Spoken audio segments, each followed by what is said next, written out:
सभी को नमस्कार। एक बार फिर से आप सभी का मैं अपने इस चैनल पर स्वागत करता हूं। आज के इस लेक्चर में जीएस पेपर 2 का कंप्लीट मॉडल आंसर मैं डिस्कस करने जा रहा हूं। और ये जो क्वेश्चन पेपर है, आज संडे के दिन ही 68 के लिए टेस्ट हुआ था जीएस पेपर 2 का, उसी का कंप्लीट मॉडल आंसर मैं डिस्कस करने जा रहा हूं। और ये वीडियो खास करके जो 68 मेंस दे रहे हैं उनके लिए तो इम्पोर्टेंट है ही, साथ ही साथ जो 69 मेंस की तैयारी कर रहे हैं या 70 के लिए तैयारी कर रहे हैं और उनको आंसर लिखने नहीं आता, कैसे मेंस में आंसर राइटिंग किया जाए, कैसे इंट्रो, कैसे बॉडी पार्ट, कैसे निष्कर्ष लिखा जाए, जिनको काफ़ी दिक्कत होती है, या यूँ कहें कि जो मेंस आंसर राइटिंग में जीरो हैं उनके लिए वीडियो काफ़ी इम्पोर्टेंट है, क्योंकि इसमें मैं काफ़ी बारीकी से हर एक चीज़ को डिस्कस करूंगा।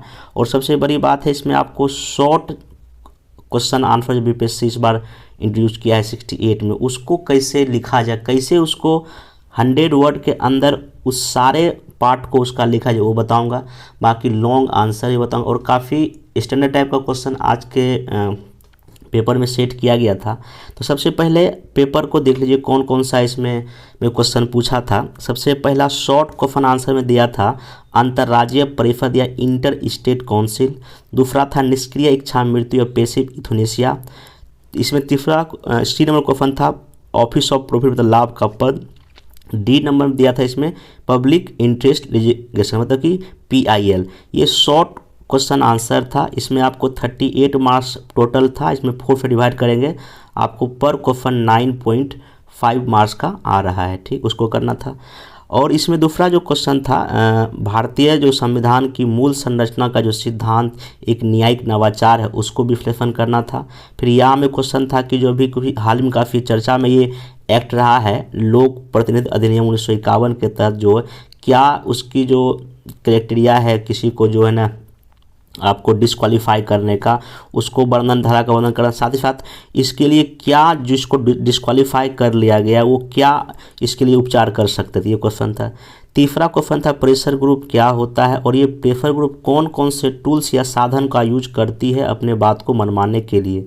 फिर इसमें इसी का जो या में क्वेश्चन दिया गया था कि यह मानना कि भारतीय संविधान एक उधार का संविधान एक मिथक के अलावा और कुछ नहीं है, ये आपको इसमें चर्चा करना था। फिर सेक्शन बी में चूँकि आपका इकोनॉमी और ज्योग्राफी रहता है, तो इसमें आपका शॉर्ट क्वेश्चन जो मैं बनाया था कि बिहार में जो खनिज संसाधन मिनरल्स है उसको बताना था। फिर लैंड यूज इन बिहार क्या क्या है उसको 100 वर्ड में लिखना था। फिर बिहार में जो एग्रीकल्चर मार्केटिंग का क्या सिस्टम है। और डी में था कि जो बिहार सरकार जो शराबबंदी के बाद जो सतत जीविकोपार्जन योजना लाया है उसके बारे में लिखना था। पांचवा क्वेश्चन दिया था कि बिहार में जो व्याप्त गरीबी और सामाजिक विषमताओं का क्या मुख्य कारण है, डिस्पेरिटीज का मुख्य कारण क्या है और सरकार इसके लिए कौन कौन से कदम उठा रही है, उसका आपको आलोचना करना था। इसी में याद था कि बिहार एग्रीकल्चर जो है ना 1991 का भारत में जो एग्रीकल्चर में कैसे उसका ग्रोथ और कैसे उसकी प्रोडक्टिविटी बढ़ी उसको दिखाना है, ठीक ना, 1991 से। और क्या इसके लिए प्रैक्टिकल मेजर्स अपनाया जा सकता है बिहार में ताकि इसका प्रोडक्टिविटी और जो है ना प्रोडक्शन दोनों बढ़े। फिर छठा क्वेश्चन था NPA क्या है, इसमें हाल ही में सरकार NPA की समस्या को दूर करने के लिए कौन सा प्रयास कर रही है। फिर ये जो काफ़ी मोस्ट इम्पोर्टेंट है क्योंकि जो अभी 5th फाइनेंस कमीशन जो रिपोर्ट अपना दिया है उसमें FRBM एक्ट का काफ़ी चर्चा किया गया। तो वही कि आपका जो क्या इसका मेन FRBM एक्ट का क्या मेन ऑब्जेक्टिव है और इसके मेन फीचर्स क्या हैं, ये आपको दिया गया था। सी सेक्शन में चूंकि ये साइंस एंड टेक का होता है, इसमें शॉर्ट आंसर में पहला दिया था क्लाउड कंप्यूटिंग क्या होता है, जेनेटिकली मॉडिफाई क्रॉप क्या होता है, ड्रोन का यूज क्या है, और फिर बिहार में जो जीविका कार्यक्रम को सफल बनाने के लिए कौन कौन से टेक्नोलॉजी का आप प्रयोग करना चाहेंगे, ये सब शॉर्ट में था। लॉन्ग क्वेश्चन जो कि 8वां नंबर था बिहार के साथ साथ भारत में किसानों की उत्पादकता और आय के संदर्भ में प्रोडक्टिविटी बढ़ाना और इनकम भी बढ़ाना, उसके लिए साइंस और टेक का क्या रोल हो सकता है, ये था। और यहाँ में था कि बिहार वर्तमान में अन्य राज्यों की अपेक्षा एक यंग राज्य है, एक यंग स्टेट है, एक युवा राज्य को एक उत्पादक राज्य बदलने के लिए साइंस टेक की क्या भूमिका हो सकती है, ये सब मैं क्वेश्चन दिया था। अब इस क्वेश्चन का मैं बारी बारी से सबका मॉडल आंसर डिस्कस करता हूं और कोशिश करूंगा कि ये 1 से 1.5 घंटे वीडियो हो जाए। अगर इन द केस नहीं हो पाएगा तो फिर मैं जो बाकी बच जाएगा उसको पता मैं नेक्स्ट वीडियो में बना दूंगा, क्योंकि बहुत लंबा वीडियो भी सही नहीं होता है।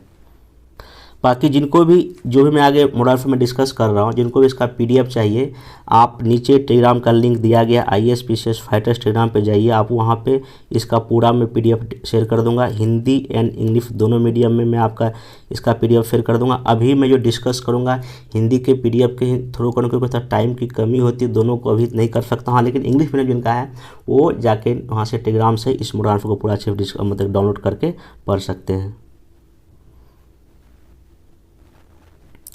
जिनका इंग्लिश है तो मैं एक दो पीडीएफ दिखा देता हूँ, जैसे साइंस टेक का इसमें यूज का लिखा हुआ है, तो इसको मैं सारा पीडीएफ जो भी इंग्लिश का मैं उसको शेयर कर दूंगा, आप वहाँ से इसको अच्छे से पढ़ लीजिएगा। बाकी हिंदी एंड इंग्लिश के कंटेंट में कोई विशेष मतलब डिफरेंस नहीं, हाँ कुछ चीज़ें एक दो पॉइंट हो सकता है, लेकिन मैक्सिमम चीज़ें आपका जो है ना 90% चीज़ें सेम है, इसमें किसी को टेंशन लेने की ज़रूरत नहीं है। क्योंकि जो भी मैं कंटेंट इंग्लिश में तैयार करवा रहा हूँ, मैं कोशिश ये कर रहा हूँ कि जो कंटेंट के लेवल पे कोई कंप्रोमाइज़ ना किया, जो बेस्ट से बेस्ट जो कंटेंट होता है और जो लेटेस्ट डेटा जो हो सकता है, उन सब चीज़ों का आप जब इसको पढ़ेंगे, उन सब चीज़ों का जो है ना इसमें जो है ना लिखा गया है, ताकि आपको अच्छा मार्क्स ज्ञान हो सके। बाकी जितना भी फ्लो चार्ट हो सकता है, पॉइंट वाइज हो सकता है, उन सब चीज़ों का जो है ना ध्यान जो है ना रखा जा रहा है। क्योंकि जो भी मटेरियल्स तैयार कर रहा हूँ मैं अपने अंडर में रख के करवा रहा हूँ, ताकि किसी तरह का कोई दिक्कत मॉडल के लेवल पे ना हो।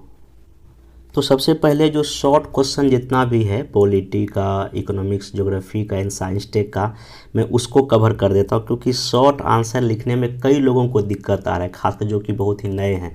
तो ध्यान से वीडियो को देखिएगा, अगर हो सके तो इसको आप नोट डाउन भी कर लीजिए, क्योंकि ये मेंस है, पीटी नहीं है। मैं बार बार बोलता हूँ, मेंस में आपको जब तक आप हाथ नहीं चलाएंगे, जब तक वहाँ पे नहीं लिखे, तब तक कुछ नहीं हो सकता। ये प्रैक्टिस ही आपको परफेक्ट बनाएगा, ये बात आप हमेशा याद रखें। तो सबसे पहला जो क्वेश्चन था कि जो इंटर स्टेट काउंसिल या जो अंतर्राज्यीय परिषद, सिंपल थी। अब ये दो वर्ड में, क्या एक ही वर्ड में समझिए ये क्वेश्चन, आप इसमें आप क्या लिख सकते हैं, सिंपल सी बात है। शॉर्ट आंसर, अगर 100 शब्द आपको इसको लिखना है, आप सबसे पहली बात इसका देखिए, हाँ तो शॉर्ट आंसर में कोई इंट्रो नाम का कोई चीज़ नहीं होता है, वो आप डायरेक्ट भी स्टार्ट कर सकते हैं, आर्टिकल से भी स्टार्ट कर सकते हैं। अब इसमें सिंपल आपको क्या करना था कि चूँकि इंटर स्टेट काउंसिल कहीं ना कहीं फेडरल सिस्टम के लिए है, ठीक ना, तो आपको कहीं ना कहीं फर्स्ट लाइन में फेडरल सिस्टम या संघीय व्यवस्था का जिक्र आना चाहिए। तो वही है कि भारत जैसे विशाल लोकतांत्रिक देश में सहकारी संघवाद को बढ़ावा देने हेतु भारतीय संविधान का अनुच्छेद 263 के तहत अंतर्राज्यीय परिषद का गठन किया गया। बस यही इसका आप स्टार्टिंग यहाँ से कर सकते हैं। इस परिषद का क्या स्ट्रक्चर है, क्या संरचना है, कौन इसके अध्यक्ष होते हैं, कौन इसके मेंबर होते हैं, आप इसको दिखा देंगे।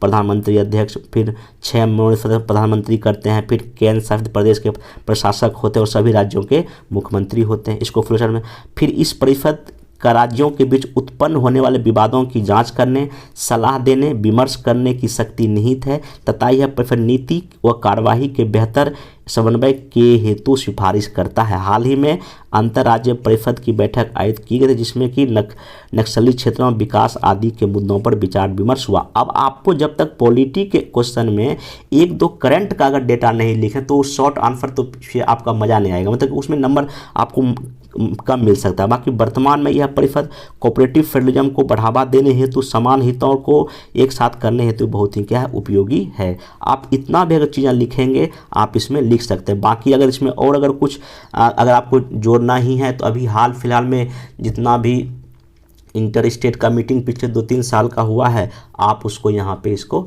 लिखकर कर सकते हैं। लेकिन बाकी इतना, चूँकि आपके पास ज़्यादा स्कोप शॉर्ट आंसर लिखने, आपके पास ज़्यादा स्कोप नहीं है। अगर आप चाहते हैं कि नहीं शॉर्ट आंसर अगर हम 200 वर्ड लिख देंगे तो ये आपका टाइम ले लेगा, क्योंकि आपको पता है कि एक आंसर लिखना आपको 22 मिनट मिलता है और इसमें 4 क्वेश्चन लिखने होंगे, मतलब 22 को आप 4 से डिवाइड कीजिए, मेरे ख्याल से 5 पॉइंट मतलब 5.5 मिनट मिलता है। 5.5 मिनट आप कितना लिख पाएंगे, तो वही है 100 वर्ड से आप अधिक जा ही नहीं सकते। इसलिए अभी प्रयास करें कम से कम 100 वर्ड उस पॉइंट, उस टॉपिक के हर एक डायमेंशन को लिखने का, ठीक। पहला तो आप ये करें। दूसरा क्वेश्चन शॉर्ट में है कि जनहित याचिका जो है ये क्या, आप सिंपल है, ये PIL पे क्वेश्चन है। सबसे पहली बात, आपको इंडियन संविधान, भारतीय संविधान के मौलिक अधिकारों और समानता को सुनिश्चित करने हेतु आर्टिकल 32 और 226 पे सुप्रीम कोर्ट तथा हाई कोर्ट में जनहित याचिका दायर की जा सकती है। PIL के तात्पर्य क्या है कि जनहित की सुरक्षा हेतु याचिका अर्थात मुकदमा दायर करना। यह मुकदमा पीड़ित पक्ष द्वारा नहीं बल्कि स्वयं न्यायालय या किसी निजी पक्ष द्वारा विधिक अदालत में पेश किया जाता है। भारत में जनहित याचिका संविधान के अनुच्छेद 39A में निहित सिद्धांतों के अनुकूल है। मतलब 39A क्या कहता है कि आप आम लोगों तक जो है ना न्यायिक सेवा पहुँचे, तो ये है, ठीक ना। जनहित याचिका के दायरे में निम्नलिखित कार्य क्षेत्र शामिल। आप देखिए इसमें इसके तहत जो भी PIL दाखिल होता है उसमें आप जैसे कि मान लीजिए कि बंधुआ मजदूर है, आतंकवाद को लेके, फर्क को लेके, विनिर्माण संबंधी, महिला पर अभी यौन शोषण को लेके एक PIL दाखिल हुआ था, वो बहुत ही फेमस PIL था, ठीक ना।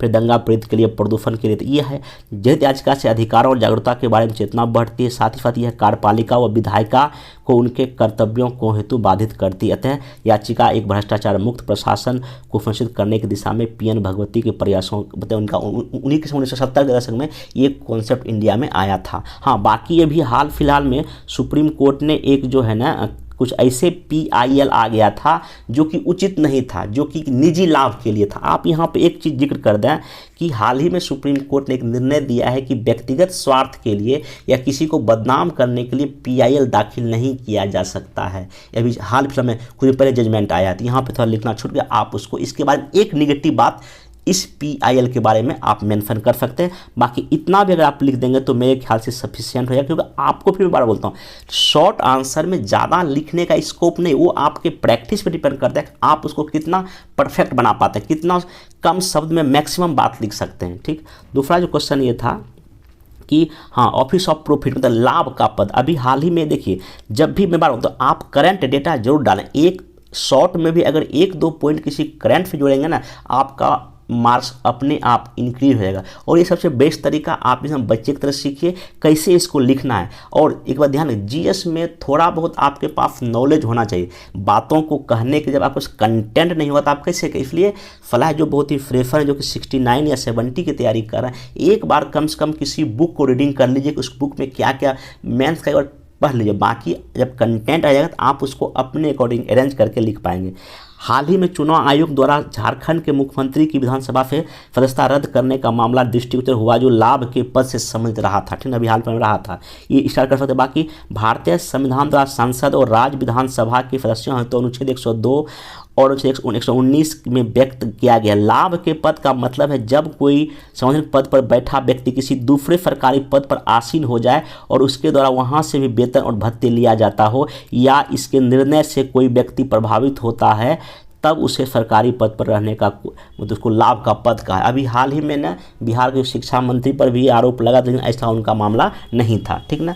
भारतीय संविधान के अनुसार यदि कोई सांसद या विधायक किसी लाभ के पद पर पाया जाता है तो उसकी सदस्यता रद्द की जाती है। जैसा कि सोनिया गांधी और जया बच्चन को लाभ के पद की वजह से सदन की सदस्यता से इस्तीफा देना पड़ा।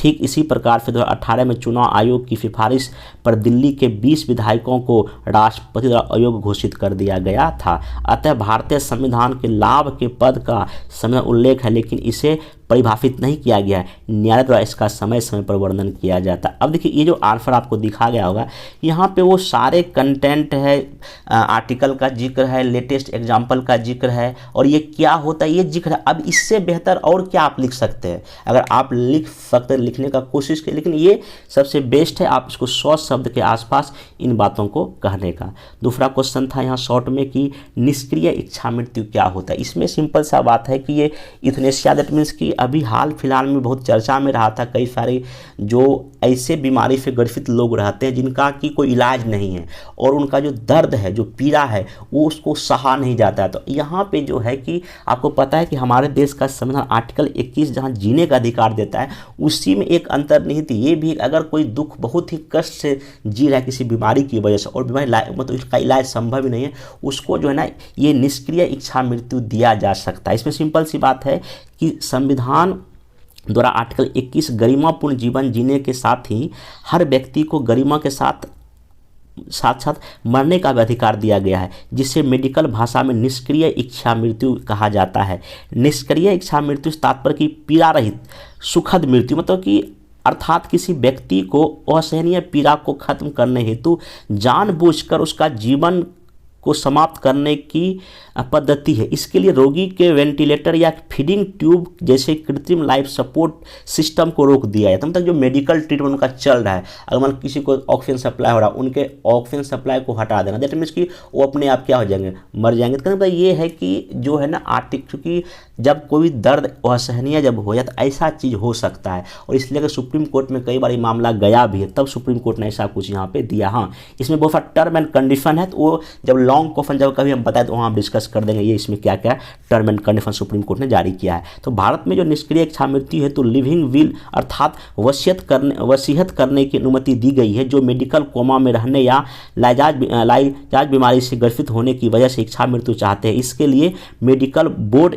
अंतिम निर्णय लेता है। मतलब बहुत लंबी प्रक्रिया, इतना आसान नहीं किसी को, मतलब कि हमारे देश में किसी को मौत भी इतना आसान नहीं, हाँ, लेकिन इसमें बहुत लंबी प्रक्रिया है। अतः भारत में इच्छा मृत्यु का वर्णन ना तो संविधान में और ना ही संसद द्वारा बनाया गया है, बल्कि न्यायालय के निर्णय के अंतर्गत है, जिसके लिए विशिष्ट कानून बनाने की क्या है आवश्यकता है। इसके संसद भी कुछ ना कुछ करे, तो आप ऐसे करके इस बातों को डील कर सकते हैं। अगला है ड्रोन का उपयोग। ये साइंस टेक का क्वेश्चन। अभी ड्रोन काफ़ी चर्चा में रहा था। प्रधानमंत्री नरेंद्र मोदी जी काफ़ी ड्रोन बहुत जगह मतलब कि कार्यक्रम भी किए हैं, मध्य प्रदेश में कई जगह ये सब हो चुका है, तो इसलिए ड्रोन से क्वेश्चन पूछा जा सकता है। तो वर्तमान साइंस एंड टेक के दूरस्थ क्षेत्रों तक उपलब्ध संसाधनों की पहुंच को बढ़ाने हेतु एक क्रांतिकारी तकनीक को जन्म दिया, जिसे ड्रोन कहा गया।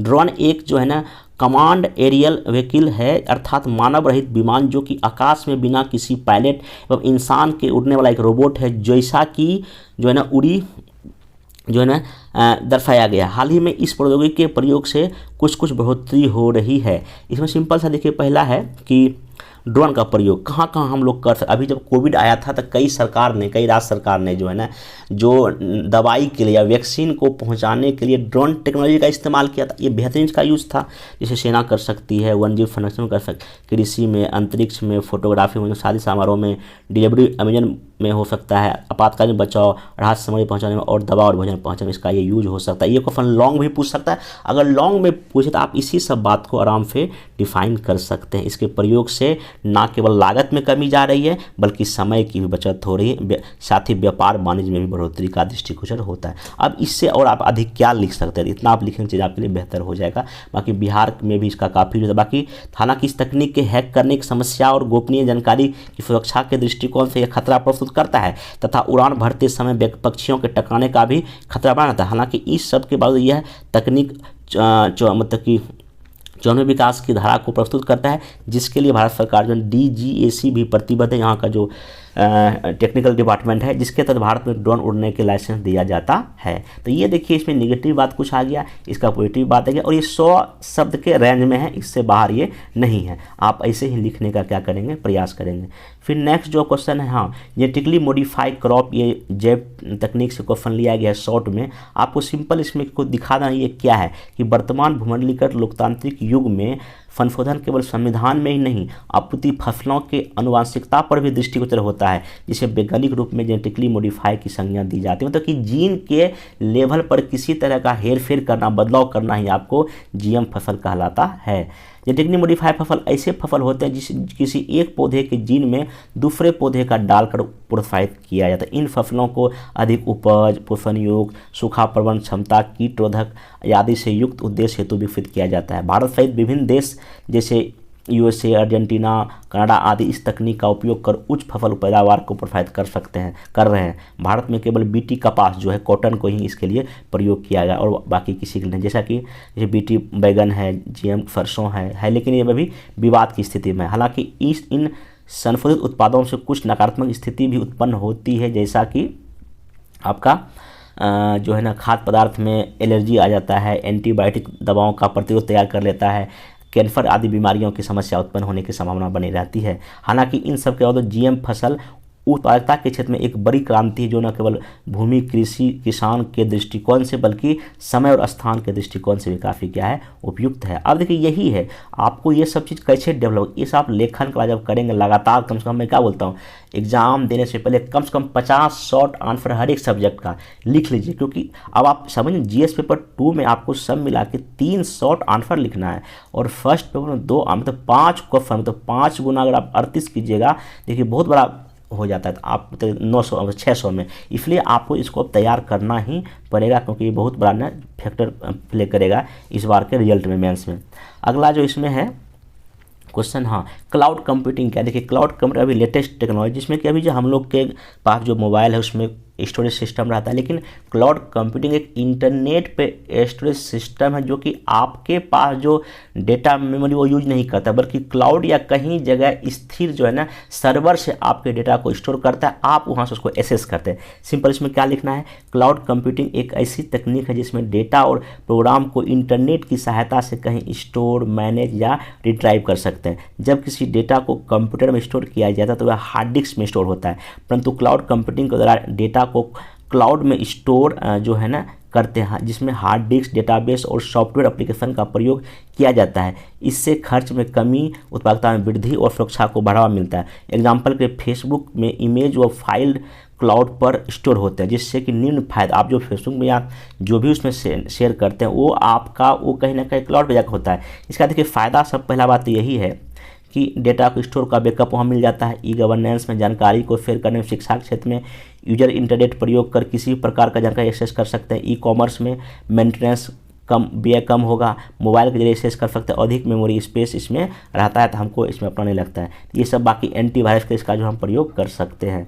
बाकी हालांकि यदि इंटरनेट की कनेक्टिविटी अच्छी ना हो तो इसको एक्सेस करने में समस्या होती है, जो कि बहुत बड़ी समस्या। हाल ही में भारत ने 1 अरब से अधिक मोबाइल फ़ोन और 700 मिलियन से अधिक इंटरनेट ग्राहकों के साथ डिजिटल वाणिज्य, डिजिटल मनोरंजन व सोशल मीडिया के उपयोग में तेजी लाने के लिए एकीकृत किया है, और वर्तमान में वैश्विक डेटा सेंटर हब बनाने के लिए प्रतिबद्ध है। हमको मतलब ये आगे के भविष्य के लिए अच्छा, बस इसमें यह है सिक्योरिटी का कुछ टेंशन है, बाकी चीज़ें ये इसमें कोई दिक्कत नहीं है, आप ऐसा करके लिख सकते हैं। दूसरा जो, हाँ, एक ज्योग्राफी का क्वेश्चन दिया था कि भारत में जो लैंड का क्या पैटर्न है, क्या यूज है, ये हम जस्ट क्वेश्चन इकोनॉमिक सर्वे 2022-23 का हम उठा के दिए हैं। ये सिंपल है कि लिखना ये है कि बिहार एक उष्णकटिबंधीय कृषि प्रधान अर्थव्यवस्था राज्य है। यहाँ की लगभग 2/3 जनसंख्या जो है ना कृषि पर डिपेंड है। बिहार में कुल भौगोलिक क्षेत्र का लगभग 94.6 लाख हेक्टेयर है, जो कि देश में 13वां सबसे बड़ा है, जिसका कुल भौगोलिक पूरे देश का 2.86 है इतना, जिसमें बिहार में भूमि उपयोग हम निम्न रूप में देख, और यहाँ आपको पाई चार्ट से ही इस आंसर को जल्दी लिख सकते हैं। बाकी आपको ये याद रखना पड़ेगा कितना, मतलब इतना लाख हेक्टेयर भूमि में होता है, इतना वन है, इतना बंजर भूमि, ये पूरा ना आपको इकोनॉमिक सर्वे 2022-23 का डेटा यहाँ उठा के जो है ना लिया गया, आप इसको याद रखेंगे। शॉर्ट लॉन्ग में भी पूछा जा सकता है। हाल ही में भी आई रिपोर्ट का पिछले 25 वर्षों में लगभग इतना लाख हेक्टेयर क्षेत्र बिहार बाढ़ग्रस्त है, इसके लिए होने के नुकसान को दर्शाता है। बिहार में भूमि उपयोग पर जनसंख्या का लगभग इतना घनत्व है जो कि अत्यधिक दबाव को दिखाता है। मतलब ये चीज़ आप यहाँ पे, मतलब बिहार में 50% खेती होती है, लेकिन फिर भी जनसंख्या काफ़ी दबाव है यहाँ पे, इसलिए बिहार सरकार भूमि के संपोषणीय विकास पर ध्यान दे रही है, जिसके लिए एक तरफ बिहार सरकार 2040 तक नेट जीरो कार्बन बनने जा रहा है, वहीं दूसरी ओर कृषि और किसान को आय दोगुना करने हेतु भी प्रयासरत है, ऐसा लिख सकते हैं। बाकी नेक्स्ट, हाँ, बिहार में खनिज संपदा, देखिए ये एक ऐसा टॉपिक है जिसपे एक ऐसे लिखा जा सकता है, लेकिन ये आपको स्वस्थ शब्द में लिखना, बहुत बड़ी करेंगे। आप इसको कैसे करेंगे, मैं सिंपल इसमें क्या लिखेंगे कि हाल ही में जो GSI जो अपना जो सर्वे जो करता है उसके अनुसार बिहार में जमुई में लगभग इतना मिलियन टन सोने का भंडार है, जिससे बिहार में जो है आर्थिक विकास की मार्ग को प्रशस्त करेगा। देखिए मैं बार, अगर कोई 1-2 डेटा या करंट आपके पास किसी टॉपिक का है, आप उसको वहाँ से अगर स्टार्ट करेंगे तो अच्छा इंपैक्ट पड़ता है। बाकी बिहार प्राचीन काल से खनिज से रहा है, लेकिन अभी वर्तमान झारखंड से जाने के बाद जो है ना कुछ कमी आएंगे, फिर भी हमारे यहाँ संसाधन है। अब इसको आप सिंपल एक ही तरीका का मैप बनाए जल्दी, और मैप बना के जहाँ जहाँ आपका चीनी मिट्टी है, बॉक्साइड है, क्वार्ट्ज है, अभ्रक है, लिथियम है, कोयला है, डोलोमाइट है, चूना पत्थर, आप सब जगह जगह का नाम दे के लिख दीजिए, यहीं आपको 5-6 नंबर इसको आराम से मिल जाएगा। शॉर्ट में लिखने का यही सबसे बेस्ट तरीका है, मैप का यूज कीजिए। हाल में बिहार सरकार ने क्रोमियम, निकेल, पोटासियम के खनन हेतु शुरू करने हेतु नई नीति जारी की है, जिसमें खनन में वृद्धि होने की संभावना है। तो ये देखिए जितना भी क्वेश्चन आपको शॉर्ट बताया, आप इसको अच्छे से वीडियो देखें और हो सके तो कॉपी में नोट डाउन कराएं, और इससे भी बेहतर लिखने का प्रयास करें। इससे देखिए मैं बात, कोई भी मॉडल आंसर परफेक्ट नहीं होता, उसमें बहुत अधिक गुंजाइश करने की आवश्यकता, लेकिन हाँ जितना भी मैं लिखा हूँ, आप इतना भी बिना देखे अगर लिख लेंगे तो चीज़ें आपके लिए काफ़ी बेहतर होगा। बाकी नेक्स्ट जो लॉन्ग क्वेश्चन पॉलिटी का पहला था कि यह मानना कि भारतीय संविधान एक उधार का है, यह एक मिथक है, इसके अलावा और ये कुछ नहीं है। इसको आप कैसे जस्टिफाई, हालांकि इस तरह का बीपीएससी पहले कभी क्वेश्चन नहीं पूछा है, लेकिन फिर भी चूंकि चीज़ें सब कुछ बदल रहा है, चेयरमैन सर ने भी कहा है कि हम तो क्वेश्चन ऐसा ही बनाएंगे जिससे बच्चे कन्फ्यूज हो, इसलिए जो कहीं ना कहीं आपको ऐसे कॉन्सेप्ट वाले प्रश्नों को लिखना पड़ेगा। आपको इसमें सिंपल दृष्टिकोण क्या अपनाना लिखने के लिए कि भारतीय संविधान को उधार का क्यों कहा जाता है, इस पर प्रकाश डालते हुए उत्तर का इंट्रोडक्शन स्टार्ट करें। उत्तर के मुख्य भाग में इसके कारणों पर विस्तार से चर्चा करें। दूसरे भाग में इस बात पर प्रकाश डालें कि ऐसी धारणा में मिथक क्यों नहीं है। पहले दिखावा कि कहाँ कहाँ से इसको लिया गया है, फिर दिखावा नहीं ये तो इसको तो हमारे संविधान निर्माताओं ने देश की स्थिति परिस्थिति के अकॉर्डिंग इसको अपने में अरेंज किया है, हम किसी उधार नहीं लिए। एक मतलब कि अपना नहीं उधार है, इसके पक्ष में जाते हुए आपको आंसर क्या करना है, लिखना। अब स्टार्टिंग कहाँ से करेंगे, भारत एक जो है ना सिंपल कि संवैधानिक लोकतंत्र है जिसमें हमारा संविधान देश का सर्वोच्च कानून है। देखिए ये सब लाइन अभी सीख लीजिए, अगर कोई भी क्वेश्चन अगर जो संविधान से स्वतंत्रता से किसी से भी अगर आएगा तो आप इस लाइन को आराम से यूज कर सकते हैं। कुछ आलोचक का मत है कि भारतीय संविधान उधार का दस्तावेज, क्योंकि संविधान कई महत्वपूर्ण अन्य स्रोतों पर आधारित है। आप यहाँ पे दिखा दीजिए फ्लो चार्ट में कौन कौन सा स्रोत, जैसे कि मान लीजिए कि फ्रांसीसी संविधान से, दक्षिण अफ्रीका से, अमेरिका से, ब्रिटेन से, 1935 के अधिनियम से, ये हमने यहाँ पे अलग अलग भाग वहाँ से उठा के लाया है। आप यहाँ सबका जिक्र कर दीजिए। अगर आपके पास अगर जब पढ़े होंगे पीटी के लेवल पे इस टॉपिक को पढ़ेंगे तो आप इसको हैंडल कर सकते हैं। संविधान का जो बेसिक जो आपका जो स्ट्रक्चर है उसका हिस्सा मैक्सिमम आपका कहाँ 1935 के अधिनियम से लिया गया है, चाहे वो क्या कहते हैं संघीय योजना हो, न्यायपालिका हो, राज्यपाल हो, ये सब है। संविधान के राजनीतिक भाग जहाँ तक देखा जाए, चाहे सरकार का संसदीय स्वरूप हो, कैबिनेट प्रणाली हो, विधि का शासन, ये सब ब्रिटेन से लिया गया है।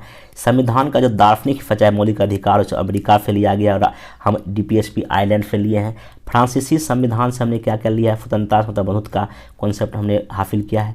साउथ अफ्रीका से संविधान संशोधन लिया। बाकी और भी एक दो राज्यों जर्मनी, ऑस्ट्रेलिया का आप जिक्र कर सकते, कोई दिक्कत नहीं है।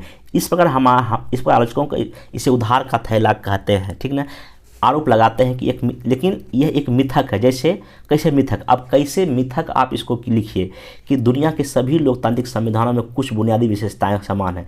इसके अलावा जैसा कि भारतीय संविधान 1940 के दशक के अंत में बनाया गया था, तब अधिकांश संवैधानिक सिद्धांत पहले से ही विभिन्न देशों द्वारा अपनाए जा चुके थे और उन्हें संविधान सभा द्वारा पुनः पेश किया गया। हम कुछ अतिव्यापी सिद्धांतों का पालन करते हैं, जैसे कि न्याय और समानता के। ऑब्वियस सी बात है, सब न्याय तो सब जगह मिलना चाहिए, समानता तो सब जगह होना चाहिए। अब इसमें कौन से कॉपी की बात है, ठीक है, मानवाधिकार तो सब जगह है, ठीक ना।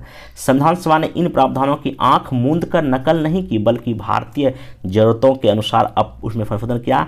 पश्चिमी संदर्भ में धर्मनिरपेक्षता राज्य को धर्म से पूर्ण रूप से अलग करता है, लेकिन इंडिया में ऐसा बिल्कुल कॉन्सेप्ट नहीं। अगर यहाँ पे ठीक हमारे देश का कोई धर्म नहीं है, लेकिन हमारे यहाँ सरकार सभी धर्मों को बराबर मानती है। जैसे अगर कभी दुर्गा पूजा हो तो वहाँ भी पुलिस व्यवस्था रहती है, अगर कभी ईद होता तो वहाँ भी पुलिस व्यवस्था रहती है। हमारा देश, हमारा राज्य धर्म पर कोई भेदभाव नहीं करता है। भारतीय संविधान ने अल्पसंख्यकों और समाज के पिछड़े वर्गों को विशेष जो सहायता दिया है, जैसे SC/ST के लिए सब दिखा सकते हैं।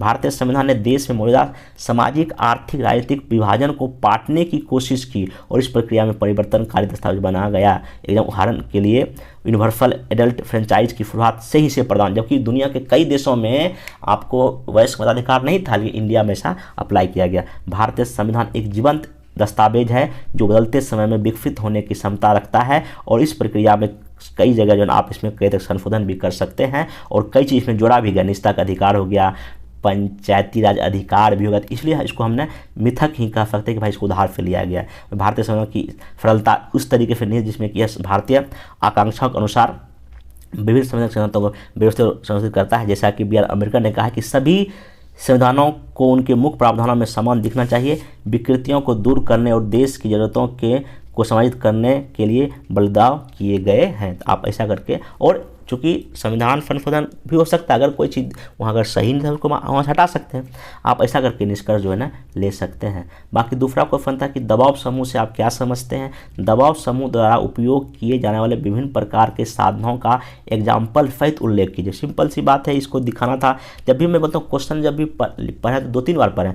आपको सिंपल यहाँ प्रेफर ग्रुप क्या होता है लगभग आप इसको 80 वर्ड में 100 वर्ड में लिख सकते हैं। बाकी प्रेफर ग्रुप कौन कौन सा टूल्स यूज करती है, पर धरना करती है, प्रदर्शन करती है, बातचीत करती है, उन सब टूल्स का यूज़ करके कैसे दबाव डालती है सरकार पे, वो आपको यहाँ जिक्र करना है। आप इसको फिर मैं बोलना भूल गया, जीएस का जब भी प्रश्न लिखा तो 400-450 वर्ड बहुत ज़्यादा हो गया।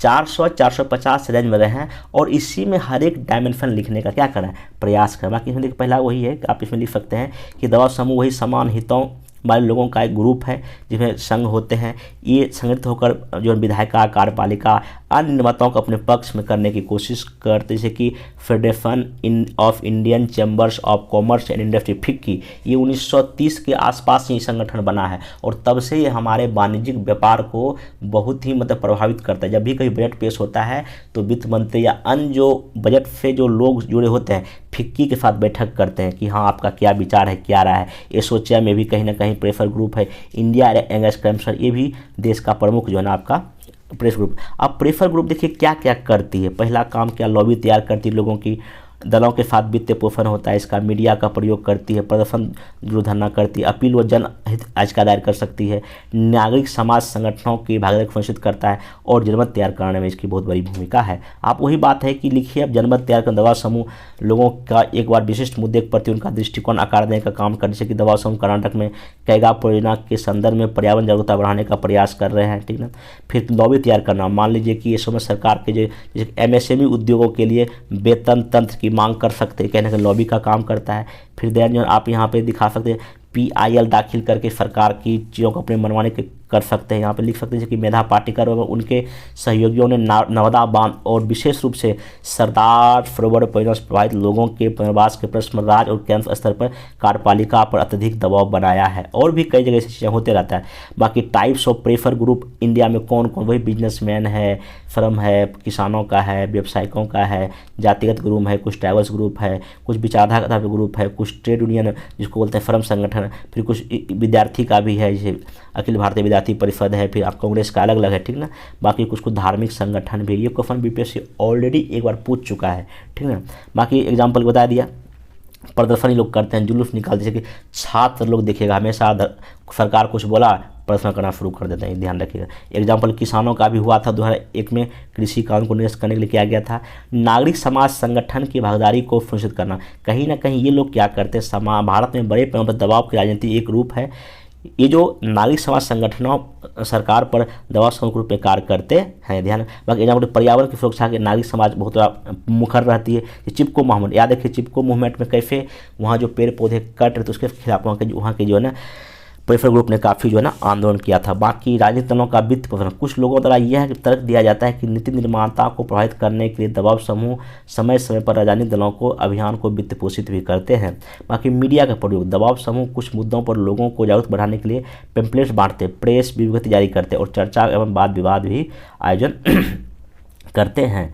दबाव समूह के द्वारा निभाई गई कई विधिक भूमिका और कार्यों के कारण इन्हें लोकतांत्रिक प्रक्रिया का अनिवार्य अंग माना जाता है। आप यहाँ पर लिख सकते हैं कि हालांकि भारत में मीडिया का सामान्यतः रोल कहीं ना कहीं पॉजिटिव रहा है। आज़ादी के पहले देखिए कांग्रेस भी कहीं ना कहीं प्रेफर ग्रुप ही था और भी कई सारी चीज़ें था, लेकिन आज़ादी के चूँकि लोकतांत्रिक प्रक्रिया में क्या होता है, देखिए सरकार का विरोध करने के एक तो विपक्ष तो है ही, लेकिन विपक्ष के अलावा भी जनता तो है ही, और जनता में ये सब जो जितने भी आपका प्रेफर ग्रुप है और भी जितने भी NGO है, ये भी सरकार पर प्रेफर डाल के सरकार को सही दिशा में डालने का क्या करती है, प्रयास करती है। आप इसको ऐसा करके कर सकते हैं। इसमें एक जो है ना मैं साइंस टेक का एक बहुत ही इम्पोर्टेंट टॉपिक मैं कवर करा रहा हूँ, जिसमें कि क्वेश्चन है कि बिहार वर्तमान में भारत के अन्य राज्यों की अपेक्षा एक युवा राज्य है। एक युवा राज्य को उत्पादक राज्य बदलने में साइंस टेक की भूमिका का वर्णन कीजिए। मैं बार बताऊँ, जब भी कभी कोई प्रश्न लिखा तो आप कम से कम 3 बार पढ़ें। 3 बार पढ़ने से उसके सारे की टर्म आपको खुद ब खुद पता चल जाएंगे। मैं फिर से पढ़ता हूँ क्या लिखा हुआ है। बिहार वर्तमान में भारत के अन्य राज्यों की अपेक्षा एक यंग स्टेट है। दैट मीन्स कि अब आपको ये पता चल रहा है कि अच्छा बिहार में जो काम करने वाली आबादी है वो ज़्यादा यंग है कंपेयर टू तमिलनाडु, केरला, अन्य राज्यों के। ठीक, एक युवा राज्य को प्रोडक्टिव राज्य में बदलने के लिए, उत्पादक राज्य में बदलने के लिए कौन सी साइंस टेक का हम प्रयोग कर सकते हैं। मतलब क्वेश्चन समान सा है। समान क्या मतलब कि इसमें आपको बहुत सारा डेटा फैक्ट डालना पड़ेगा। पहले तो आपको दिखाना पड़ेगा वर्तमान में बिहार अन्य राज्यों की तुलना में कैसे एक युवा राज्य है। आपके पास डेटा, फैक्ट एंड फिगर वो भी लेटेस्ट होना चाहिए। 65 का क्वेश्चन देखिए, वहाँ 66 का second paper latest data based question पूछा है जनसंख्या से संबंधित, वही सेम टू सेम उसी बेस में मैं ये क्वेश्चन बनाया हूँ, ठीक ना। अब देखिए यहाँ पे इसमें आप क्या आप कर सकते हैं। सबसे पहले अगर आपको 400 अगर वर्ड में लिखेंगे तो आपको कम से कम 150 वर्ड जो है ना इसको डील करेंगे। कई लोग क्या करते हैं, डायरेक्ट साइंस टेक की भूमिका लिखना शुरू कर दें। नहीं, ऐसा गलत है। पहले आप इस लाइन को जस्टिफाई करेंगे ना कि कैसे यंग है, कुछ आपके पास डेटा कंटेंट होना चाहिए ना। तो इसलिए मैं बार बोलता हूँ कि इसके लिए आपको जो है ना इकोनॉमिक्स फॉर बिहार 22-23 आपको रीड पूरा मोटा सा बुक करना ही पड़ेगा। बाकी मैं उसका पूरा एक वीडियो लेक्चर बना दिया यूट्यूब पे, पूरा कंप्लीट इकोनॉमिक्स सर्वे है, आप उस वीडियो को भी देख के फ़ायदा उठा सकते हैं।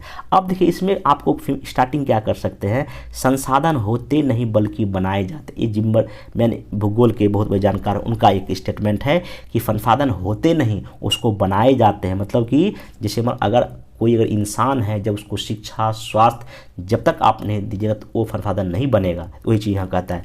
तो किसी राष्ट्र या राज्य की सबसे बड़ी संपत्ति मानव होती है, परंतु मानव को संसाधन बदलने बिना इसका लाभ नहीं उठाया जा सकता है।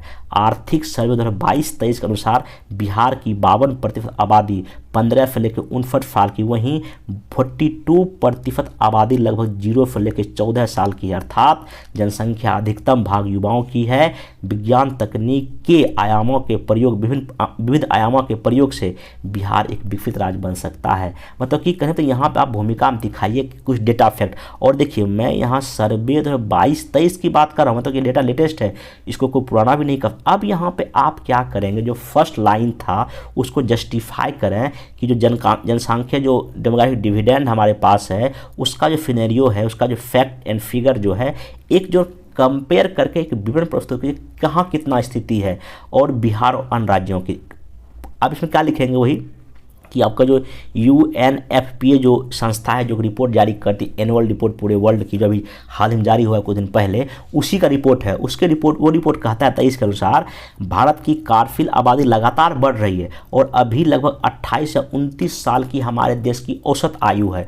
और ये अभी 2022 में लगभग 65% के आसपास जो है हमारे देश में कार्यशील आबादी है। ये बात आप पहली बात तो ये।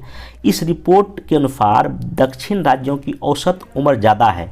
साउथ में जैसे राज्य है तमिलनाडु है, केरला, उसकी ज़्यादा है, जबकि उत्तर राज्यों का कम है, ठीक ना।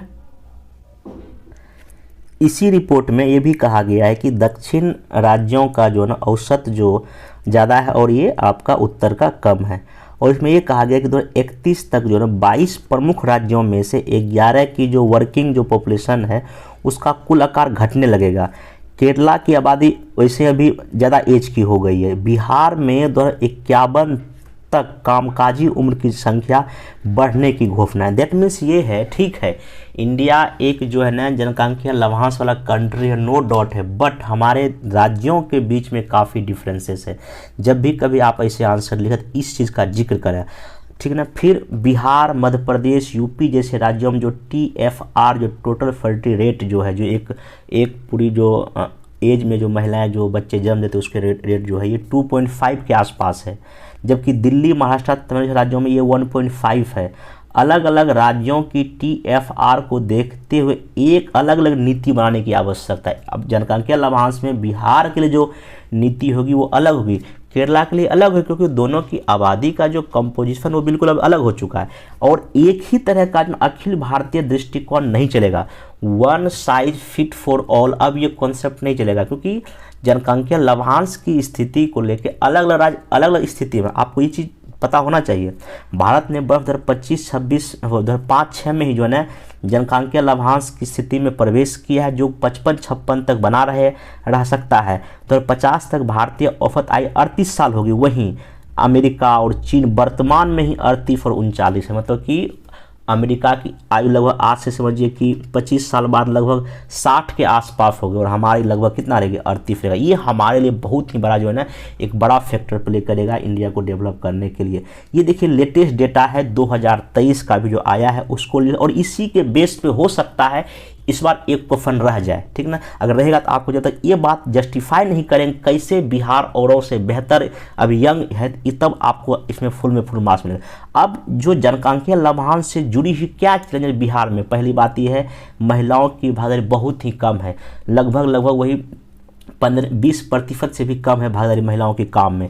फिर हमारे यहाँ ड्रॉप आउट, जो बच्चे स्कूल छोड़ने वालों की संख्या काफ़ी ज़्यादा है, मात्र 10% कौशल युक्त जो है ना हमारे यहाँ लगभग आबादी उससे भी कम है। और रोजगार का अवसर काफ़ी कम है, और पर्याप्त जो बेसिक जो ढांचा होना चाहिए वो भी अभाव है, और ब्रेन ड्रेन है। हमारे राज्यों से काफ़ी सारे लोग दिल्ली, पंजाब ना कहाँ जाके काम धाम कर रहे हैं, तो ये हमारे यहाँ दिक्कत है। बाकी ध्यान रखिएगा, ये भले ही मैं इंग्लिश में लिखा हूँ, आप लोग को इंग्लिश में नहीं लिखना है। उच्च ड्रॉप आउट रेट, इसको रोमन में आपको देवनागरी में ही लिख देना, ठीक है। कहीं का जो कि जब नोट्स बनता है तो उसमें कुछ चीज़ें इंग्लिश टर्म आए तो उसमें आपको टेंशन लेने की जरूरत नहीं है। उसके बाद जो है अब ये तो हो गया। अब यहाँ पे एक यंग स्टेट पे एक प्रोडक्टिव स्टेट बनाने के लिए हमको कौन कौन से साइंस टेक का यूज करना चाहिए, वही युवा राज्य से उत्पादक राज्य बनाने में करने हेतु विज्ञान एक बड़ी भूमिका निभा सकती है। उत्पादक राज्य का मतलब है कि यहाँ युवाओं में वो सभी कौशल हो जिनका पूरी दुनिया में क्या है मांग है। आप देखिए, जब भी कभी साइंस टेक की भूमिका किसी भी क्षेत्र में लिखा है, चाहे कृषि में लिखा है या आत्मनिर्भर भारत में क्या पर है या मेक इन इंडिया में क्या साइंस टेक की भूमिका है, वायु प्रदूषण को रोकने में साइंस टेक की क्या भूमिका, जितने भी साइंस टेक के आयाम है उन सारे आयाम में आप चीज़ों को ढूंढिए क्या क्या इसका यूज हो सकता है। जैसे कि अंतरिक्ष का क्या यूज हो सकता है, जैव टेक्नोलॉजी का क्या हो सकता है, नैनो टेक्नोलॉजी का, सूचना प्रौद्योगिकी का, चिकित्सा विज्ञान का, अन्य तकनीक जो है उसका क्या क्या प्रयोग हो सकता है, आप उसको देखिए। पहला वही अंतरिक्ष विज्ञान, यहाँ पर आप रक्षा भी लिख सकते हैं।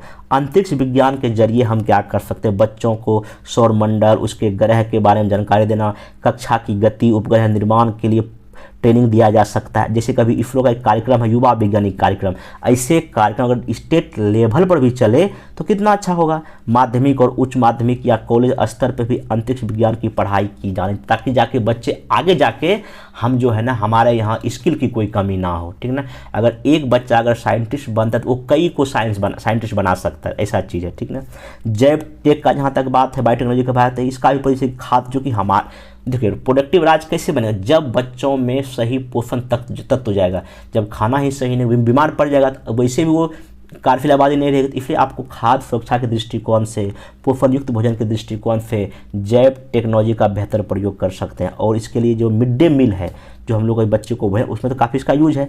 बाकी हेल्थ के क्षेत्र में वैक्सीन निर्माण, टीके का निर्माण कर सकते हैं।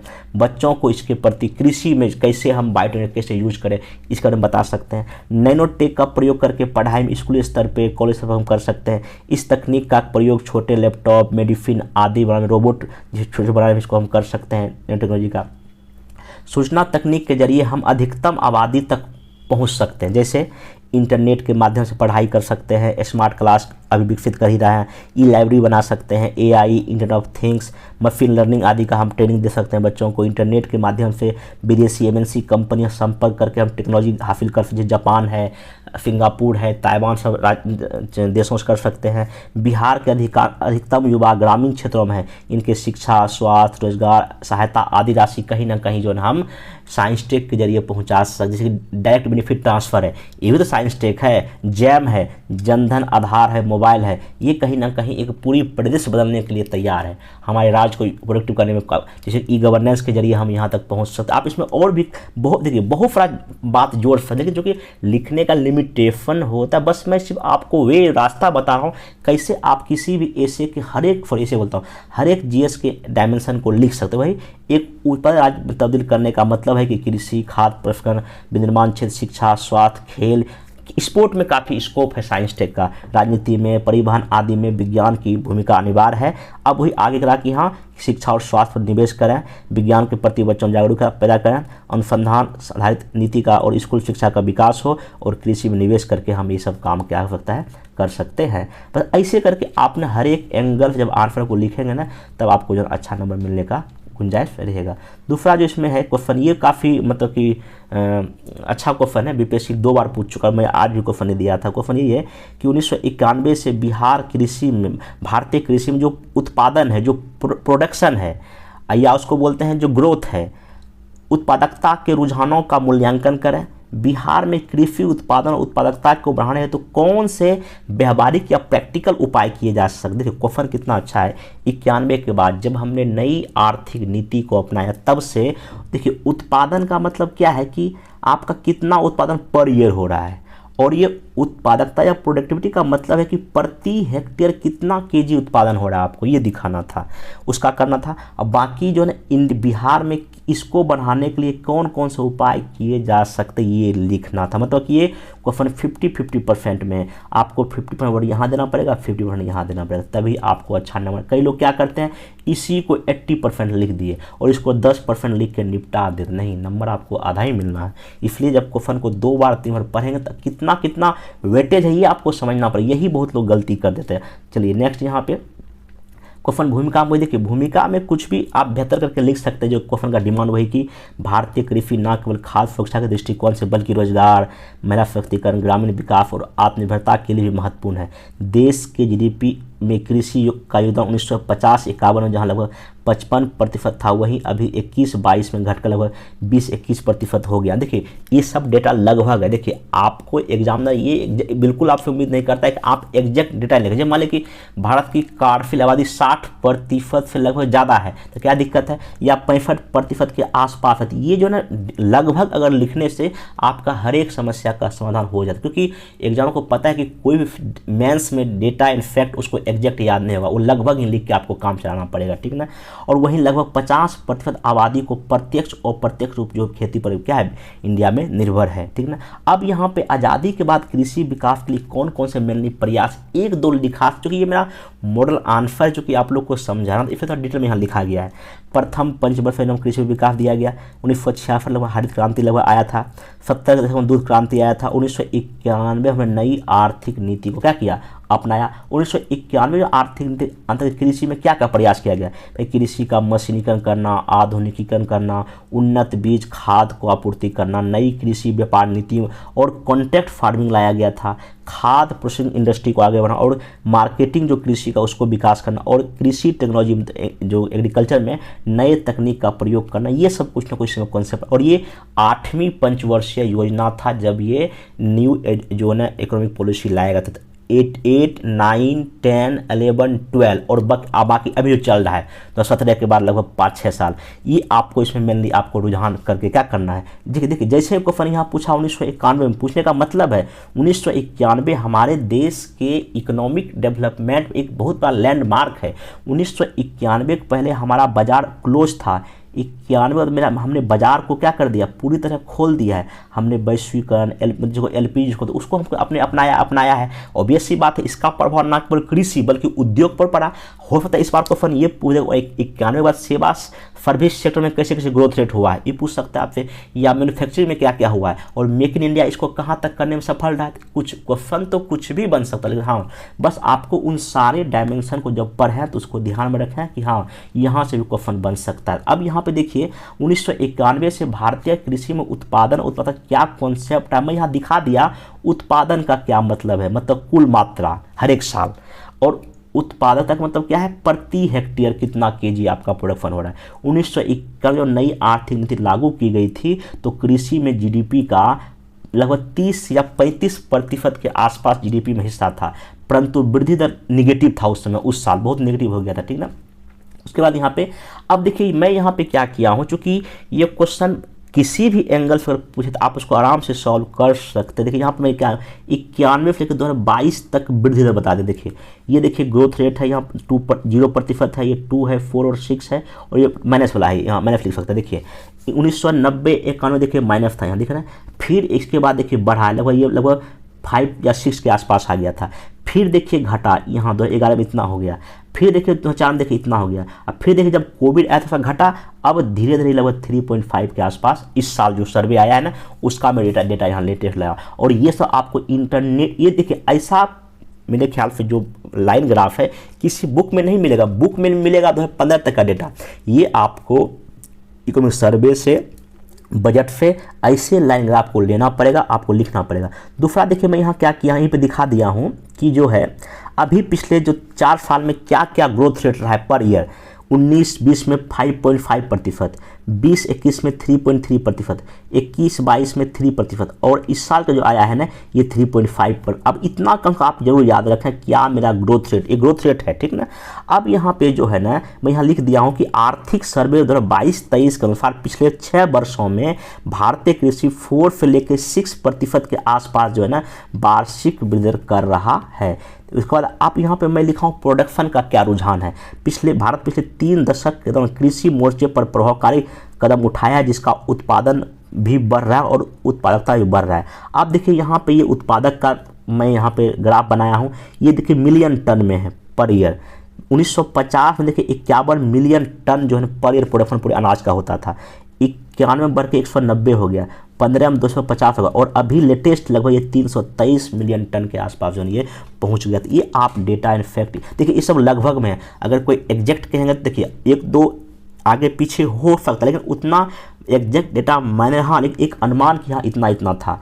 बाकी यहाँ देखिए मैं यहीं पे दिखा दिया उत्पादकता मतलब प्रोडक्टिविटी कितनी, देखिए ये है केजी पर हेक्टेयर और देखिए यहाँ देखिए आपको यहाँ दिख सकता है। देखिए चूँकि उत्पादकता मैं चावल का लिया हूँ अलग से, देखिए चावल में दिखाई 1970 में चावल लगभग जो है इतना प्रति 1123 पर हेक्टेयर होता था और आज देखिए बढ़ के जो है लगभग 3500 या 3600 के आसपास है। तो एक कारण देखिए इतना था और 2019 में इतना था। फिर यहाँ प्रति हेक्टेयर उत्पादन देखिए गेहूं का मैं यहाँ लिया हूँ, देखो 1970 में लगभग इतना था, मतलब 1307 था, 91 में 2281 हो गया, एक में देखिए इतना था, अभी लगभग इतने के आसपास है। देखिए दाल में मैं दिखा दिया मोटा मोटी कितना है, ये इतना केजी है, इतना केजी, इतना भी इतना केजी। आप ऐसे करके ना जो इस डेटा को यूज कर सकते हैं। बाकी यहाँ बगल में मैं लिख भी दिया हूँ कि 1991 में जहाँ जो 190 मिलियन टन उत्पादन हुआ था, अभी 2022 में लगभग इतना टन हो गया। प्रोडक्टिव की बात यहाँ जब करेंगे तो हम प्रमुख फसल जैसे चावल, गेहूं, दाल, तेल, गन्ना में लगातार वृद्धि हो रही है। फिर चीन और अमेरिका से, लेकिन फिर भी जो है हमारा जो है ना उत्पादकता चाइना और अमेरिका से कम ही है। 2021 में खाद्यान्न उत्पादन में प्रथम चीन में था, द्वितीय अमेरिका था और तीसरा क्या था, भारत था पूरे दुनिया में। ये भी मैंने डेटा डाल दिया। भारत में जो प्रोडक्टिविटी है वो भी अन्य देशों की तुलना में धीमी गति से बढ़ रहा है। जैसे एग्जांपल के लिए मैं दिया हूँ ब्राज़ील की उपज 1981 में प्रति हेक्टेयर लगभग 1300 जो है ना किलोग्राम पर हेक्टेयर था।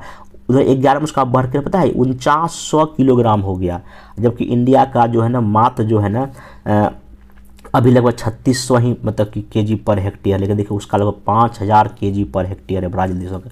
और चीन में लगभग ये 7000 किलोग्राम हेक्टेयर, मतलब हमसे ये लोग काफ़ी जन आगे हैं। इसलिए हम कहते हैं कि उसका मूल्यांकन करें, आप दिखा दीजिए 1-2 राज्यों 1-2 देशों का कंपेयर करके नहीं, यहाँ जो है काफ़ी क्या है आपका कम है भारत में, तभी आपका आंसर और अच्छा होगा। अब चूंकि ये क्वेश्चन का फर्स्ट पार्ट था कि हाँ भाई दिखाइए, हमने यहाँ देखिए ग्रोथ रेट दिखा दिया, यहाँ पे लाइन ग्राफ से कितना उत्पादन हुआ दिखा दिया, प्रोडक्टिविटी 3-4 फसलों का दिखा दिया। अब हम यहाँ आ रहे हैं बिहार में कृषि के लिए क्या किया जा सकता है। अब यहाँ मैं लिखा हूँ कृषि यहाँ की अर्थव्यवस्था का रीढ़ है। राज्य की 88 आबादी ग्रामीण में रहती है, जिसका कहीं ना कहीं मुख्य रोजगार का आधार यही है। और अभी लगभग जीडीपी लगभग 21% हिस्सा है बिहार के जीडीपी में एग्रीकल्चर, ये भी दिखा दिया। अब देखिए मैं यहाँ जो कि उत्पादन की बात हो रही थी, इसलिए मैं यहाँ देखिए दिखा दिया ये इकोनॉमिक सर्वे 2022-23 बिहार का डेटा है। यहाँ पे ये देखिए लाख टन है। 2019-20 में 163 लाख टन उत्पादन हुआ, 20-21 में इतना हुआ और अभी इतना एग्जैक्ट लगभग ये मोटा इतना ही डेटा है 184 के आसपास। आप जाके सर्वे देख लीजिएगा, ये आप लिखिएगा ऐसे करके लाइन करके। आप इसको नहीं तो ऐसे करके लाइन ग्राफ भी बना सकते हैं, ऐसे करके मैं यहाँ पे इंगित कर दिया, इतना भी समझ आ जाता है, कोई दिक्कत नहीं। बाकी यहाँ लिखा हूँ बिहार का उत्पादकता पंजाब, हरियाणा जैसे राज्यों से अभी भी कम है। चूँकि यहाँ की आबादी अधिकतम कृषि पर निर्भर है, अतः उत्पादकता हेतु निम्न प्रयास किए जा सकते हैं। अब देखिए यहाँ पे मैं उत्पादन भी, ये अनाज का ओवरऑल इस बार के सर्वे में दिया गया है, मतलब कि यहाँ लिखा हुआ 19-20 में इतना था उत्पादकता पूरे ओवरऑल में था, फिर ये इतना था और अभी लगभग 3112 है। ये सर्वे का डेटा में लिया हूँ। बाकी क्यों, अब व्यवहारिक उपाय हम यहाँ क्या क्या कर सकते हैं। बिहार आर्थिक सर्वे 2022-23 के अनुसार छोटे सीमांत किसान लगभग 97% है और इतने अब अलग अलग टुकड़ों में बटा होने की वजह से क्या होता है, उस पर कृषि करना बहुत ही मतलब कि समय और पैसे दोनों लगते हैं। इसलिए हमको उसको इंटीग्रेटेड वे में खेती करना चाहिए। छोटे छोटे टुकड़ों को एक साथ खेती करने से लागत भी कम आएगा और उत्पादन भी काफ़ी क्या होगा, ज़्यादा होगा। आधुनिक तकनीक का हमको पर्याप्त प्रयोग करना चाहिए, चाहे वो मौसम पूर्वानुमान में स्पेस टेक्नोलॉजी का प्रयोग करें, कृषि विपणन में हम लोग ऑनलाइन प्रक्रिया अपनावें, गांव तक वैज्ञानिकों की पहुंच करें, एआई का, ड्रोन का इस्तेमाल एग्रीकल्चर में करें। उसके बाद हम लोग यहाँ कृषि इनपुट का प्रावधान करना पड़ेगा, बीज, खाद, सिंचाई देना पड़ेगा। जलवायु परिवर्तन को देखते हुए स्मार्ट और जैविक कृषि करना पड़ेगा। हालांकि सरकार प्रयास कर रही है, आपदा से बचाव हेतु कृषि बीमा करना पड़ेगा। कृषि बाजार जो इंफ्रास्ट्रक्चर उसको मजबूत करना पड़ेगा और परिवहन की सुविधा करनी पड़ेगी। फसल की कहीं ना कहीं डाइवर्सिफाई या विविधीकरण करना पड़ेगा और मोटे अनाज को उगाना पड़ेगा। अब यहाँ पे हालांकि सरकार के द्वारा कुछ कुछ प्रयास जो वो भी लिख दीजिए। कृषि ऋण 4 अभी लागू होने वाला है, खेतों तक बिजली पहुँचने की बात हो रही है, कृषि इनपुट पर अनुदान राशि मिलता है और सभी जिलों में जैविक खेती शुरू हो रहा है। उपलब्धि देखिए क्या रहा है कि गेहूं, धान, मक्का में बिहार सरकार को कृषि कर्मण पुरस्कार मिल चुका, जो कि केंद्र सरकार देती है, और खाद्य प्रसंस्करण यूनिट में उद्योग में काफ़ी अधिक निवेश हो रहा है, जो कहीं ना कहीं कृषि की उपलब्धि को दिखा रहा है। बाकी उत्पादन भी रिकॉर्ड हो रहा है, बढ़ता ही जा रहा है हर एक साल, ये भी लिख सकते हैं। निष्कर्षतः कृषि भारत और बिहार की जीवन रेखा है। कोविड-19 महामारी के समय एकमात्र कृषि ही क्षेत्र था जहाँ वृद्धि दर सकारात्मक रही। साथ ही साथ खाद्य सुरक्षा न केवल भारत बल्कि विश्व के देशों में पहुंची। इसलिए 2025 तक $5 ट्रिलियन की अर्थव्यवस्था व 2045 तक विकसित भारत बनाने में कृषि महत्वपूर्ण कारक हो सकता है। इसका लाभ देश के नीति निर्माताओं के उठाने हेतु प्रयास किए जाने की और भी आवश्यकता है। ऐसे करके थोड़ा सा कुछ अपना अलग तरह का निष्कर्ष जो यहाँ पे लिख के आप आंसर को जो है क्या कर सकते हैं, ख़त्म कर सकते। देखिए ये ऐसे करके अगर आप लिखेंगे, देखिए ये अब कई लोग कहते हैं कि मेंस में डेटा फैक्ट की कोई आवश्यकता ही नहीं होती। अगर आप पिछले 3 साल का क्वेश्चन उठा के देखिएगा इकोनॉमिक्स और ज्योग्राफी का, जहां आपको लग नहीं, जब तक आपका डेटा नहीं होगा ना, आप उस क्वेश्चन को डील ही नहीं कर सकते। क्वेश्चन पूछा है जनसंख्या के लाभांश, जब तक डेटा डालेंगे कैसे लिखेंगे। क्वेश्चन पूछा है कि पिछले 3 वर्षों से बिहार का ग्रोथ रेट 10% से अधिक रहा है, किन किन क्षेत्रों की भागीदारी। जब तक आपके पास डेटा फैक्ट नहीं रहेगा आप उसमें अधिक नंबर नहीं ला सकते। क्वेश्चन पूछता है कि पिछले कई दशकों से बाढ़ और सूखे से बिहार बहुत ही प्रभावित राज्य रहा है, आर्थिक हानि हुई है। जब तक आपका डेटा कितना हानि हुआ, जब तक आप उसको डील नहीं कर पाए। इसलिए मेरा सलाह जो नए स्टूडेंट हैं जो कि 69 या 70 की तैयारी कर रहे हैं, करना चाहते हैं, सबसे पहले नॉलेज गेन करें, अच्छे बुक पढ़ें और बिहार का इकोनॉमिक सर्वे आप उसको अच्छे से पढ़ें, क्योंकि वो आपको ना केवल इकोनॉमिक्स में बल्कि यहाँ तक आपको पॉलिटी में कहीं कहीं आपको जो है ना ऐसे लिखने में, साइंस टेक में उसका बहुत बड़ा रोल है। इसको जरूर पढ़ें।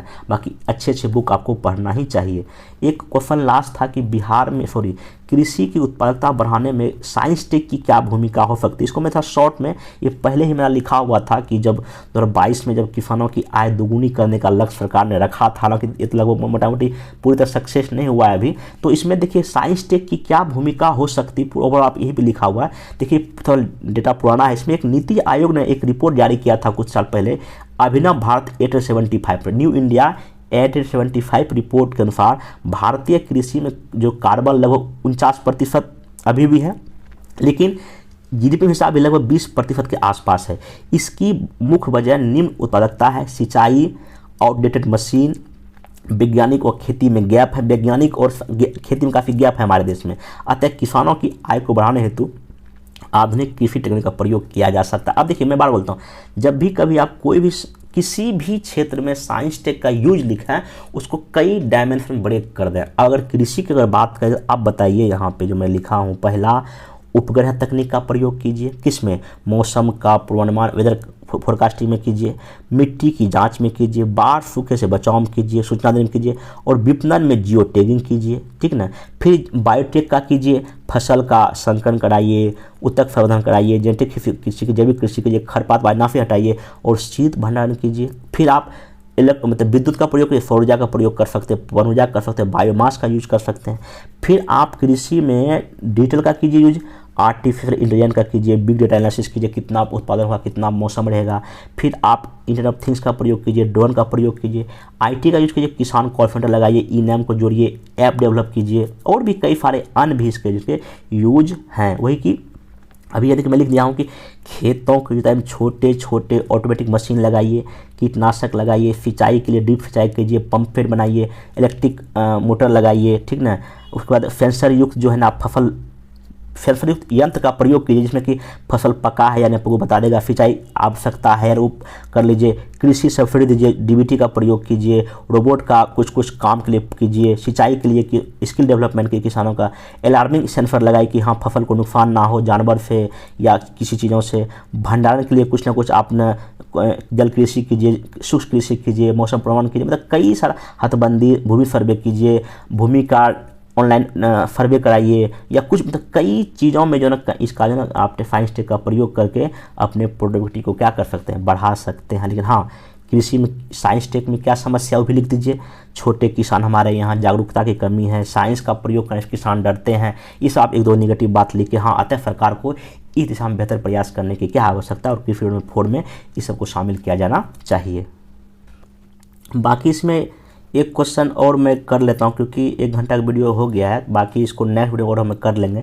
इसमें एक क्वेश्चन है कि पॉलिटी का कि भारतीय संविधान की जो बेसिक स्ट्रक्चर का सिद्धांत एक न्यायिक नवाचार है, इसका विश्लेषण करना था। सेम टू सेम यही क्वेश्चन न्यायिक सक्रियता को लेकर बीपीएससी ऑलरेडी पूछ चुकी है, इस बार ये पूछा जा सकता है क्योंकि एक केशव भारतीय भी बहुत ही इशू में रहा, जबकि जो उपराष्ट्रपति जी ने कुछ बोला था हाल फिलहाल में, इसके लिए आपको इसको करना चाहिए। इसमें क्वेश्चन सिंपल ये कहता है कि कैसे जो बेसिक स्ट्रक्चर एक न्यायिक नवाचार इनोवेशन है हमारे देश के लिए, इसको आपको डील कर मतलब इसमें आपको जितना भी न्यायिक विवाद इसको लेके हुआ है उसको लिखते हुए और अभी लेटेस्ट तक आपको आना है। सिंपल वही पहला कि बेसिक स्ट्रक्चर का थ्योरी संविधान में संशोधन करने की संसद की शक्ति असीम नहीं है, ये बात कहता है। संविधान की मूल संरचना में परिवर्तन करने का प्रयास करना कोई भी संशोधन अवैध होगा। हालांकि भारत के संविधान में कहीं भी इसका चर्चा नहीं है, इस पद का चर्चा नहीं है। यह समय के साथ विभिन्न निर्णयों के माध्यम से क्रमिक विकास के रूप में क्या हुआ आया। आप ऐसी स्टार्टिंग कर सकते हैं। मूल संरचना के सिद्धांत को न्यायिक नवाचार माना जाता है क्योंकि मूल संरचना की विषय वस्तु ढांचे को न्यायपालिका द्वारा ऐतिहासिक निर्णय के माध्यम से निम्नानुसार स्पष्ट किया जा सकता है। अब देखिए यहाँ पे कई सारा देखिए आप विवाद लिख दीजिए स्टार्टिंग से लेके, जैसे कि शंकरी प्रसाद, गोलकनाथ, 24वां संशोधन, केशवानंद भारती विवाद, फिर यहाँ पर आप लिखिए बामन राव विवाद, मिनरमा मिल विवाद, की हो तो हेलोगन विवाद, फिर इंदिरा साहनी विवाद, ये सब कहीं ना कहीं आपको बेसिक स्ट्रक्चर से जुड़ा हुआ विवाद और ये आपको याद रखना पड़ेगा। शंकरी प्रसाद 1951 में सिंपल सुप्रीम कोर्ट ने कहा था कि 368 के संविधान में किसी भी पद का जो है ना संशोधन कर सकती है, यहाँ तक कि फंडामेंटल राइट को। स्टार्टिंग में चूंकि देश आज़ाद हुआ था तो ऐसा निर्णय सुप्रीम कोर्ट का दिया गया था। फिर 1967 में उच्चतम न्यायालय अपने पहले के निर्णय को पलट दिया और कहा कि मूल अधिकार को अतिश्रेष्ठ और अपरिवर्तित स्थिति प्रदान की गई है, इसलिए संसद इस अधिकारों को समाप्त या सीमित नहीं कर सकती। इसके बाद 24 संविधान संशोधन से 71 में इंदिरा गांधी सरकार ने लाई थी, जिसमें कहा गया कि अनुच्छेद 368 के तहत संसद के पास किसी भी फंडामेंटल राइट को समाप्त सीमित करने की शक्ति है। अनुच्छेद 368 के तहत पारित किसी भी अधिनियम पर अनुच्छेद 13 का कोई भी बात लागू नहीं, मतलब 13 में तो क्या उसके जरिए 13 के जरिए तो सुप्रीम कोर्ट न्यायिक समीक्षा करती है। उस लाइन में सिंपल लिख दिया गया 368 के तर्जुमे, इसके आधार पर कोई भी उसका ना न्यायिक समीक्षा नहीं की जा सकती। फिर बाद में केशवानंद भारती 1973 में सुप्रीम कोर्ट ने गोरखनाथ बाद में दिए गए अपने निर्णय को रद्द कर दिया और 24 संविधान संशोधन अधिनियम को सही ठहराया। हालांकि न्यायालय ने इसमें संविधान की मूल ढांचा को सिद्धांत को शामिल किया और कहा कि संसद मूल अधिकार को समाप्त या सीमित कर सकती, लेकिन उन अधिकारों को नहीं जो कि बेसिक स्ट्रक्चर का हिस्सा है। सुप्रीम कोर्ट ने सिंपल कहा कि ठीक है, आप कहते हैं कि 368 का हम कुछ भी कर सकते हैं, कीजिए, लेकिन बस मेरा कंडीशन है कि हम ये कुछ लिस्ट अभी तत्काल दे रहे हैं, हम आगे भी देते रहेंगे। इसको अगर कोई उल्लंघन कीजिएगा मैं उस कानून को फिर रद्द कर दूंगा, मतलब उसको बाहर कर दूंगा, ऐसा करके। तो इसी को कहा गया बेसिक स्ट्रक्चर। बाद 1980 में मिनरा विवाद में कहा कि उच्चतम न्यायालय व्यवस्था के न्यायिक पुनर्विवेचन, और सबसे बड़ी बात तो ये हो सुप्रीम कोर्ट ने मिनरा विवाद में ये कहा कि जो न्यायिक जो पुनर्विवेचन जो समीक्षा है ये खुद एक बेसिक स्ट्रक्चर है। मतलब कि सुप्रीम कोर्ट ने एक बहुत बड़ा एक टूल अपने हाथ में ले लिया है जिसके जरिए किसी भी कानून को संसद द्वारा बनाए गए उसकी समीक्षा कर सकते, क्योंकि ये तो खुद उसी का हिस्सा इसको बना दिया है ना। बाकी बामन राव 1981 में भी न्यायालय ने कहा कि इसको केशवानंद भारती बात के देने के बाद समय लागू होगा, मतलब पहले ने उसके बाद जितना भी निर्णय ऐसा में तब लागू होता है चीज़। फिर कियोतो हेलोगन बनाम जो है ना बाद में 1992 में सुप्रीम कोर्ट ने स्वतंत्र और निष्पक्ष निर्वाचन को भी मूल ढांचा घोषित किया। बाकी कई फैसले लिस्ट में शामिल किया गया, धर्मनिरपेक्षता है, लोकतंत्र है, निर्वाचन है, शक्ति का पृथक्करण, ये सब कहीं ना कहीं सुप्रीम कोर्ट के द्वारा समय समय पर कई वाद विवाद में इसको शामिल किया गया है कि ये बेसिक स्ट्रक्चर है। जैसे कि FR विवाद में यहाँ देखें, भारत की एकता, अखंडता, धर्मनिरपेक्षता, समाजवाद, सामाजिक न्याय, ये सिर्फ कहीं ना कहीं बेसिक स्ट्रक्चर का हिस्सा, मतलब कि सुप्रीम कोर्ट के हाथ में एक बहुत बड़ा जो है ना हथियार है जो कि किसी भी कानून को ये चेक कर सकती है। मतलब वही अंतिम में कि संविधान की मूल संरचना के सिद्धांत पर उच्चतम न्यायालय द्वारा अंतिम निर्णय नहीं किया गया है। हालांकि संविधान की मूल संरचना की अवधारणाओं को भली भांति स्थापित किया गया, हालांकि इसकी विषय वस्तु को अंतिम रूप से किसी भी पैमाने पर पूर्णतः निर्धारित नहीं किया जा सकता है जब तक उच्चतम न्यायालय उन्हें स्पष्ट रूप से सूचीबद्ध नहीं कर दे। ये ऐसे करके आप इसको नया, हाँ इसमें तो एक दो बात ये दिखा सकते, फिर भी भारत के संप्रभु, लोकतांत्रिक और धर्मनिरपेक्ष क्षेत्र, विधि का शासन, न्यायपालिका की स्वतंत्रता, नागरिकों के मूल अधिकार आदि संविधान के कुछ अनिवार्य विशेषता हैं जिनका उल्लेख उच्चतम न्यायालय के निर्णय में बार बार किया गया है। हालांकि इसने एक सुनिश्चित किया है कि सभी कानून और संशोधन जो है ना अब न्यायिक प्रणाली के अधीन है और तथा ऐसे कानून जो मूल संरचना के उल्लंघन करते हैं उन्हें उच्चतम न्यायालय द्वारा रद्द किया जा सकता है। संक्षेप में, संविधान में संशोधन की शक्ति, संसद की शक्ति असीम नहीं है। उच्चतम न्यायालय सभी संवैधानिक समाधान पर अंतिम निर्णायक और व्याख्याकार है। अब इसमें तरफ एक दो बात आप एक साथ लिख सकते हैं कि हालांकि इससे कहीं ना कहीं जो है ना न्यायपालिका विधायिका कार्यपालिका पर एक अलग तरह का दबाव पड़ा है जो कहीं ना कहीं शक्ति के पृथक्करण को कहीं ना कहीं वो भंग कर, अतः न्यायपालिका विधायिका को एक जो है संविधान सम्मत ही काम करने की आवश्यकता है। बाकी जो NPA है या और भी जो क्वेश्चन है इसको मैं किसी नेक्स्ट वीडियो में कर दूँगा क्योंकि 1 घंटा वीडियो हो गया, इसको नेक्स्ट वीडियो हम डिस्कस कर देंगे। तो बाकी मिलते हैं नेक्स्ट वीडियो में। Thank you. बाकी जिनको भी इनका PDF चाहिए वो नीचे टेलीग्राम का मैं चैनल लिंक देता हूँ, वहाँ डाउनलोड कीजिए। बाकी जिनको भी 69 के लिए मेंस आंसर राइटिंग प्रोग्राम करना है, 28 अप्रैल से एक नया बैच हिस्ट्री शुरू हुआ, वहाँ चल रहा है डेली आंसर राइटिंग प्रोग्राम, उसमें essay प्लस GF दोनों चल रहा है, ऐसे ही मॉडल दिया जा रहा है। बाकी 5 मई से एक नया बैच फिर से 69 के शुरू करेंगे, उसमें आपको इकोनॉमिक और ज्योग्राफी स्टार्ट होगा। जिनको भी ज्वाइन करना है नीचे नंबर दिया उसमें आप कॉन्टैक्ट कर सकते हैं। मिलते हैं नेक्स्ट वीडियो में। Thank you.